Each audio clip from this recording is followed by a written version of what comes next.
friends, welcome back to Amanda's Book Adventures, and it is April's book haul part 3, and it's pretty tamed, but I have some releases I'm excited about, and sequels I'll show a little bit, and two companion novels. One I think is not directly connected that I'll read, and the other one I'm not sure how connected it is, but I will show it. But let me talk about one of my anticipated reads of 2026. Nobody Gets Left Behind, A Twist to Tell by Kalia Kendall. I met this author at a event in St. George for How Far I'll Go for Moana, and I cannot wait to read this story. The only thing is about this twist to tell, it is only released in the UK, so when it came out, I had to get my hands on it. So it doesn't, I have some that are paperback, some that are hardback. They do have sprayed edges being released for the new paperback editions, and I'm tempted to buy them and then put them up as a collectible item because I love the Twisted Tale series so much. What if Nani and Stitch had to join the Galactic Federation to keep their Ohana together? The Galactic Federation has come for Experiment 626 of Or Stitch, and as a 19-year-old Nani, Pelikai, and her little sister Lilo call him. For him to stay on Earth, a member of the Pelikai family must prove that Stitch can listen and obey. And they must do that at the training grounds of the Galactic Federation Academy, which is on the planet Turo. In outer space, Nani is the family members designated to travel and train with Stitch. That is inherently a problem since the two of them don't exactly get along. Will Stitch and Nani iron out their differences and prove that the fluffy alien can listen, or will their ohana be broken up forever? I am so excited for this, and I'm so glad to read it. I'm going to try to read it as soon as I can, and realistically, that might be sometime in May. So excited for that. Hopefully my auto. The only thing I don't like about my microphone is the buttons right here. The clip broke. It was an expensive piece of equipment for both mics to have the clip break. So, love that for me. So, I have the companion novel in a series, Bulletproof by K.M. Marino. So, I'm not going to read the description because I think they're like standalones, but they connect, and I don't want to be spoiled for anything from the previous books. I'm excited to binge read all of them. This one I'm actually really intrigued by. We have Secret Scandal, Blackmail, Longing, The Duke, a novel by Anna Corinne. It says female nobles and the women who love them. So it is queer, and I'm so excited. Kate, Duke of Howard, is is known throughout Europe as mirthless, an aristocrat. I want to say it's aristocrat, but it's like autocrat. That's how they spelled it on this. Not to be crossed. Consumed by a bitter rivalry, she avoids society and has vowed to never trap a woman into marriage with a monster like herself.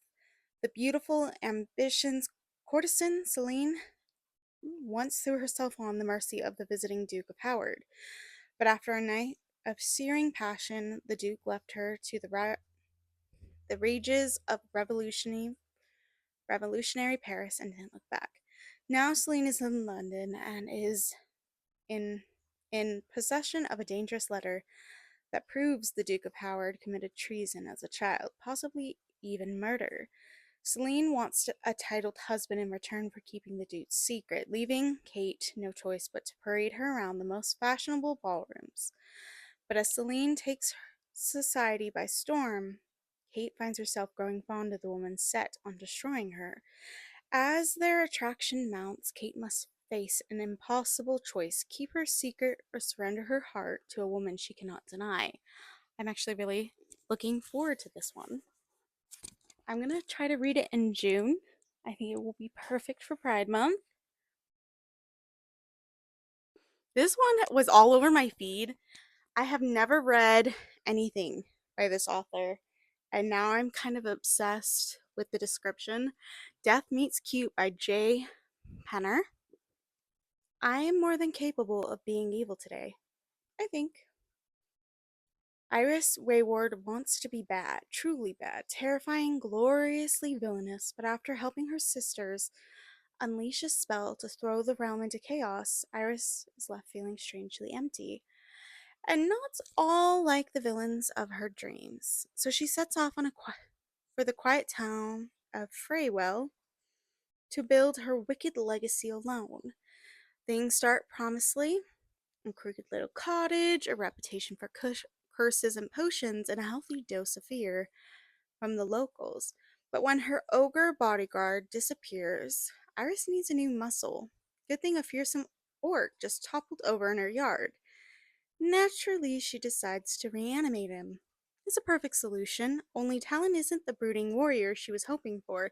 He's gentle, he bakes, worst of all, he's nice. But Iris can't possibly have a thing for her new employee. She's supposed to be the most wicked witch in town.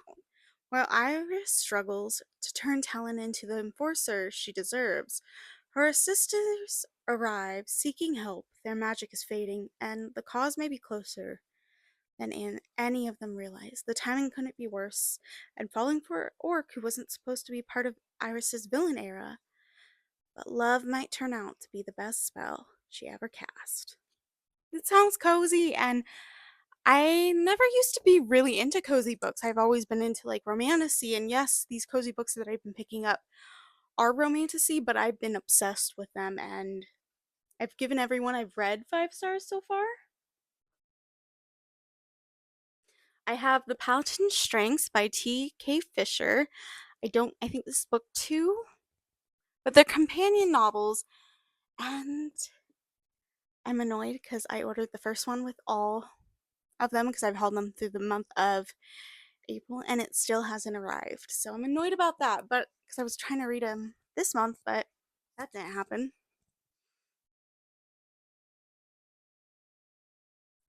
He's a paladin of a dead god, tracking a supernatural killer across a continent. She's a nun from a secret order on the trail of raiders who burned her convent. Well, it's got a scratch. Sad. And kidnapped her sisters. When their paths cross at the point of sword, Esteban and Clara will be pitched headlong into each other's quest, facing against enemies both living and dead. But Clara has a secret that could jeopardize the growing trust between them, a secret that will lead them to ladderous pits of a corrupt city and beyond.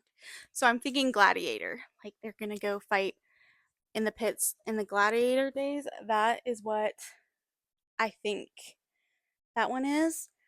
This is a sequel, and it is a behemoth of a book.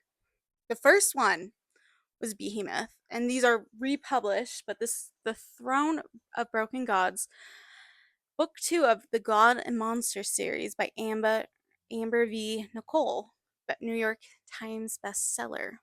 So I have book 1 and I haven't read. I'm waiting to get all the editions, and I'm going to do a binge read. This could be a weapon. This is not as heavy as Alchemized, but it's definitely up there.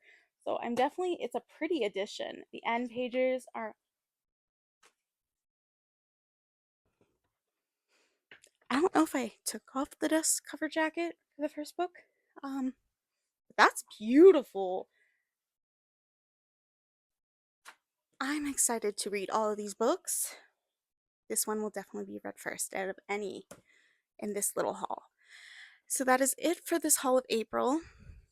In total, 3 parts. Couldn't tell you the amount I hauled this month because I've been doing it in parts, which has made my life so much easier than doing like a huge haul. I also unhauled a bunch of books. I need to go through some more old books and see what I want to donate and things like that. But if you've read any of these, let me know. If you've read any Twisted Tales, I'd love to hear which one's your favorite down below. See you in the next one. Bye for now.